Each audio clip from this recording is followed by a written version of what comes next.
Land reform एक बहुत ही महत्वपूर्ण कॉन्सेप्ट है ये, और ये स्वतंत्रता के तुरंत बाद भारत सरकार द्वारा चलाया गया।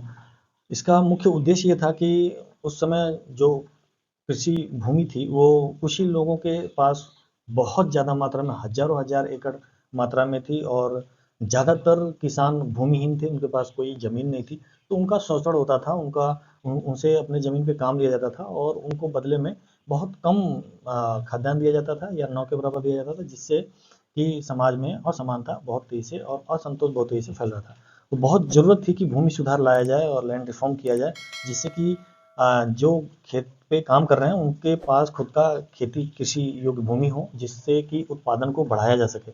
तो भूमि सुधार में क्या क्या किया गया, इसको हम थोड़ा डिटेल में देखेंगे और समझेंगे कि भूमि सुधार के तहत गवर्नमेंट ने क्या क्या प्रयास किए थे। तो भूमि सुधार का सबसे पहले तो उद्देश्य क्या था, ऑब्जेक्टिव्स ऑफ लैंड रिफॉर्म। पहला ऑब्जेक्टिव ये था कि भूमि का न्यायसंगत वितरण किया जाए। कुछ ही लोगों के पास बहुत ज़्यादा भूमि है, तो उसको कैसे हम कम करके और सभी लोगों को थोड़ा थोड़ा भूमि को दिया जाए। दूसरा था किसानों को भूमि का स्वामित्व दिया जाए। जो खेतिहर किसान थे, जो खेती असल में खेती करते थे, वो खेती के मालिक ही नहीं थे, तो उनको कैसे हम उस भूमि का मालिक बनाएं। और तीसरा था कृषि उत्पादकता में वृद्धि। उद्देश्य था कि कृषि उत्पादकता बहुत कम है, तो कृषि उत्पादकता को कैसे हम बढ़ाएं। चौथा है सामाजिक और आर्थिक न्याय की स्थापना। तो जब तक कि काम नहीं होगा, ये सब काम नहीं होगा, सबको जो काम कर रहा है खेत पे उसको ज़मीन का अधिकार नहीं दिया जाएगा, और खेती के ज़मीन को सबको उचित मात्रा में वितरण नहीं किया जाएगा, तब तक हम कैसे मानेंगे कि सामाजिक आर्थिक न्याय हो रहा है। तो सामाजिक आर्थिक न्याय तभी स्थापित हो पाएगा जब सभी के साथ समान रूप से कृषि भूमि वितरित किया जाए। तो ये 4 उद्देश्य, प्रमुख उद्देश्य थे। भूमि सुधारों की आवश्यकता क्यों पड़ी? तो भूमि सुधार की आवश्यकता इसलिए पड़ी कि पहला तो शोषणकारी जमींदारी और मध्यस्थता प्रथा था। बहुत सारे लोग निर्भर थे किसानों पे, जो खेती करते थे दूसरी जमीन पे। ये आश्रित वर्ग था और किसानों का शोषण करता था, अधिक से अधिक उत्पादन, अधिक से अधिक कार्य करने के लिए बाध्य करता था, बदले में बहुत कम उनको पारिश्रमिक देता था। तो जमींदार ही खेती का, उस भूमि का मुख्य मालिक था, जबकि काम उसका कुछ नहीं था। मेन काम किसान करता था, कृषक मजदूर करता था। तो ये कुल मिलाकर शोषण करता था, और मध्यस्थता था, उनसे किसानों से काम करा करके और खेती का जो उत्पादन था वो भूमि मालिक तक या अंग्रेजों तक पहुंचाना इसका काम था। तो इस प्रथा को समाप्त करने की जरूरत थी। दूसरा था भूमिहीन किसान जो थे, जो बड़ी संख्या में खेतों पे काम करते थे, उनका खुद का भूमि नहीं था। यदि उनके पास खुद का जमीन होगा तो वो ज़्यादा अच्छे से काम करेंगे, ज़्यादा उसमें मेहनत करेंगे, उत्पादकता ज़्यादा बढ़ेगा। तो ये जरूरी था। असमान भूमि वितरण था, किसी के पास बहुत ज़्यादा जमीन थी, किसी के पास जमीन ही नहीं थी। कृषि में उत्पादकता की कमी थी, कृषि में उत्पादन नहीं हो पा रहा था, हम अपने जनसंख्या को भरपेट भोजन देने की स्थिति में नहीं थे। गरीबी, असमानता और किसान आंदोलन बहुत भारी मात्रा में उस समय था। गरीबी, असमानता से लोगों में असंतोष था, जिसके कारण किसान आंदोलन कर रहे थे। किसान आत्महत्या तक कर रहे थे और बहुत ज़्यादा ऋणग्रस्त थे, उनके ऊपर बहुत ज़्यादा कर्जा हो गया था। तो ये सारी परिस्थितियां थी जिसके कारण भूमि सुधार की नितांत आवश्यकता थी। भूमि सुधार के अंतर्गत क्या क्या किया गया, major components of land reforms क्या क्या है? तो पहला काम तो ये किया गया है कि जमींदारी उन्मूलन किया गया। जो जमींदारी प्रथा थी उसका उन्मूलन किया गया, और उद्देश्य था कि जमींदारों महाजनों से भूमि को हटाकर और किसानों को उस भूमि का स्वामित्व प्रदान करना, जिससे कि किसान अपने भूमि पे काम कर सके। अधिकतर राज्यों में 1950 के दशक में ही लागू कर दिया गया था। इसका परिणाम यह हुआ कि लगभग 2 करोड़ से अधिक कृषक परिवार को अपना जमीन मिल गया, उनको अपनी जमीन पे खेती करने का अवसर मिला। 3 लाख से अधिक जमींदारी प्रथा समाप्त हुई। 3 लाख से अधिक जमींदारों का उन्मूलन हुआ। सीमाएं, कई जमींदारों ने फर्जी नामांकन कर भूमि बचा ली। इसका साइड इफेक्ट ये रहा कि कई जमींदारों ने भूमि को बचा लिया।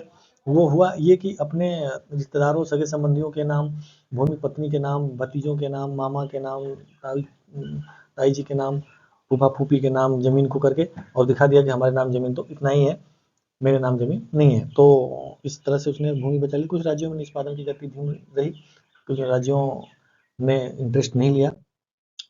दूसरा सबसे बड़ा काम किया गया, भूमि सीमा का निर्धारण किया गया, लैंड सीलिंग कहते हैं इसको। लैंड सीलिंग एक्ट लाया गया, जिसके तहत ये बताया गया कि ज़्यादा से ज़्यादा किसी के पास 5 एकड़ या कुछ राज्यों में 30 एकड़ तक इसको रखा गया, एकड़ तक ही जमीन कृषि योग्य भूमि रख सकते हैं, बाकी है तो वो गवर्नमेंट ले लेगी और वो भूमिहीन किसानों में बांटेगी। तो इसका उद्देश्य ये था कि स्वामित्व तय करना और जो अधिशेष भूमि है वो भूमिहीन में वितरित कर देना। परिणाम क्या हुआ, अधिशेष भूमि 72 लाख एकड़ गवर्नमेंट को प्राप्त हुई, 55 लाख एकड़ भूमि गरीब किसानों में वितरित किया गया। समस्या, बटी हुई जमीन, फर्जी हस्तांतरण, लंबित मुकदमे में फंसा रहा, कुछ समस्या भी आई। तीसरा काम ये किया गया कि चकबंदी किया गया, कंसोलिडेशन ऑफ होल्डिंग्स। चकबंदी किया गया। चकबंदी में ये होता है कि एक किसान का जमीन कई जगह टुकड़ों में है, कहीं 2 किलोमीटर पे है एक टुकड़ा फिर दूसरे दिशा में एक टुकड़ा है, तो उसको मिलाकर उसको एक जगह जमीन दे दिया जाता है और फिर वहाँ किसी का रहता है तो उसको दूसरी जगह जमीन दे दिया जाता है। तो इस तरह से चकबंदी किया जाता है ताकि लोगों का टुकड़ों में खंडित भूमि का एक जगह आकार और एक बड़ा भूमि प्राप्त हो सके, जिससे कि वो आसानी से खेती कर सकें। तो चकबंदी इसलिए लाया गया। उत्तर प्रदेश, पंजाब, हरियाणा में इसमें बहुत ज़्यादा सफलता मिली, लेकिन सामाजिक विरोध और सीमांकन के विवादों के कारण कई राज्य पीछे रह गए। तो चकबंदी के कारण भूमि सुधार किया गया। बटाईदार कानून लाया गया, जिसमें बटाईदार कानूनों को संरक्षण अधिकार देना जरूरी था। जो बड़े किसान थे वो बटाई पे छोटे किसानों को या कृषक मजदूरों को बटाई पे दे देते थे और उसके बदले उनको थोड़ा सा अनाज देकर के और बाकी अनाज अपने पास रखते थे।